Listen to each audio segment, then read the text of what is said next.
The exponentially more disturbing revelations about what's going on at the Trump White House behind the scenes are starting to find their way into my dreams, or I guess I would call them nightmares. That's probably a better term for them at night. And a recent report may be the most disturbing yet. The other night at 3 a.m., which is usually when things seem to happen at the White House, Donald Trump was confused about the dollar.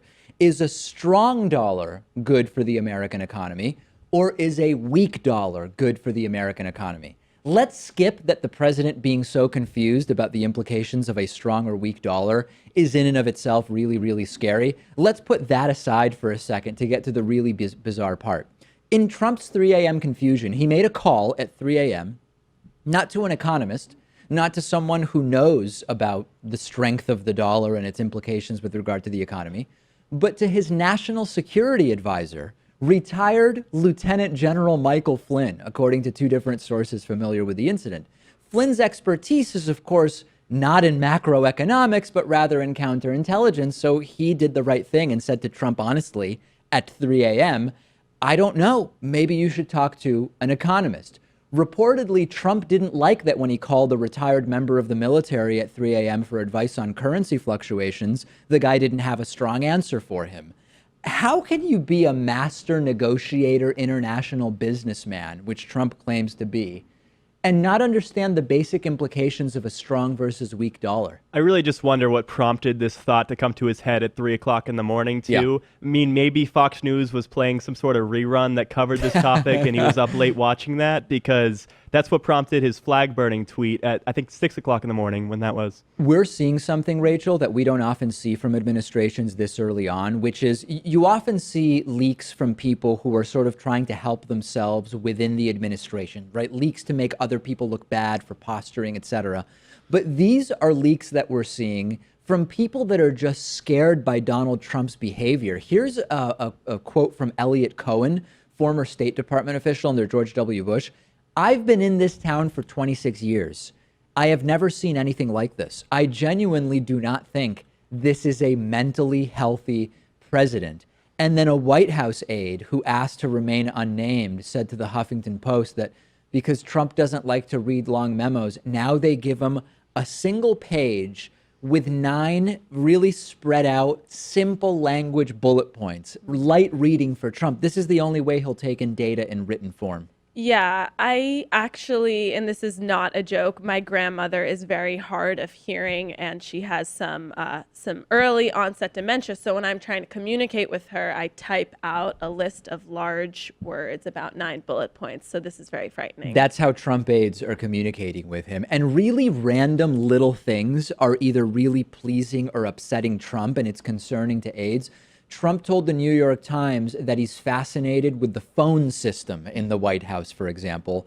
But at the same time, the hand towels aboard Air Force One were not soft enough for Trump. And that's something that he expended some energy thinking about.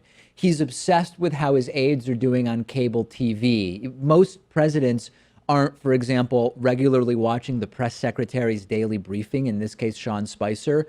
Trump apparently is watching that regularly. This is all very disturbing behavior, isn't it? It's all just so superficial, too. I mean, what your spokespeople are saying on cable news, how the towels are at the White House. I mean, pretty much anyone else would be flattered to live in the White House, and I think he sees it as a downgrade. Yeah, well, I mean, if you're used to everything being covered in gold plating in Trump Tower, if you go to the White House and it's appointed in a slightly less ostentatious way, which is crazy that we're even saying that, I guess it is sort of a downgrade. Yeah, but yeah, I mean, but also I think the bigger issue, even though we already know this, it's kind of just setting it in stone, is that he completely bypassed doing any work on his own, such as Googling what does a strong or weak dollar mean, and this is how he's going to conduct himself during the whole presidency. He's going to say, I don't need to do any work. I can just rely on people who have no information about the topic that I'm interested in to do it for me. Who hasn't called a former member of the military at 3 a.m. to discuss macroeconomics? I mean, I did last week, but I wasn't going to tell people about it. Also, I've been reading that Trump heads up to the residence in the White House around 6:30 p.m.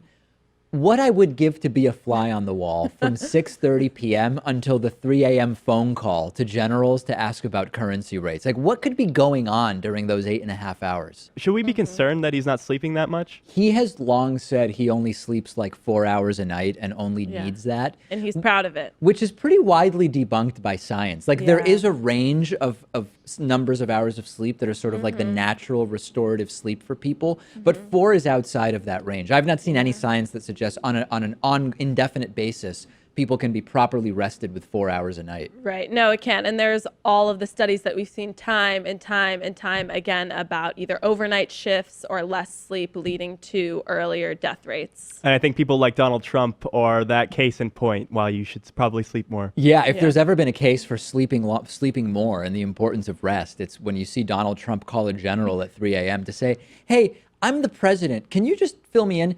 Is a strong dollar good or bad?" I think if we've ever seen the effects of sleep deprivation, it's that.